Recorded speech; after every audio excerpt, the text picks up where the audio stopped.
So we find this in Deuteronomy 7, 9 through 10. Know therefore that the Lord your God is God, the faithful God, who keeps covenant and steadfast love with those who love him and keep his commandments to 1,000 generations, and repays to their face those who hate him. By destroying them, he will not be slack with one who hates him. He will repay him to his face. Bold language here. God keeps his promises to us. Unlike us, he doesn't break them. If we turn to God, he will be faithful to keep his promises unto 1,000 generations. But to those who do not acknowledge God, to those who hate God and turn from God, and family, I was there at a time in my life that if we don't turn to Jesus, he is faithful to his promises of judgment and wrath. That is the bad news that complements the good news of the gospel. And what we find with God is like people can say, you know what, there's no God.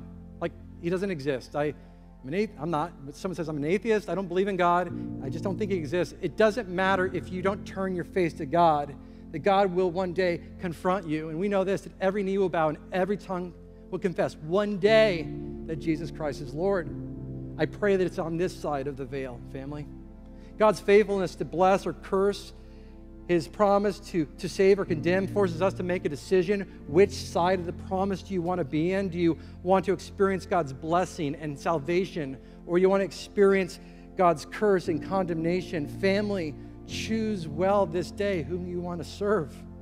Do not use religious people as an excuse in why you don't trust God. There are so many people here, or actually not here, but out there, who are not here today because they say the church is full of a bunch of hypocrites. And you know what I say to that? There's room for one more. Right? Right? Family, our lives are walking contradictions. It is. But I'm grateful to God that there was one man, the second Adam, Jesus Christ, who lived the perfect life that you and I could not live. And he did it for the glory of God, for the Father. And now, through the Spirit, he lives in you. We're not putting our trust in our perfection and our own self-righteousness. We're putting our trust in God and in his perfect righteousness. We gather as a church of imperfect people because we know that Jesus Christ saves. We don't preach a gospel of Christian moralism. I've taught those messages before. Like Jesus makes your life better.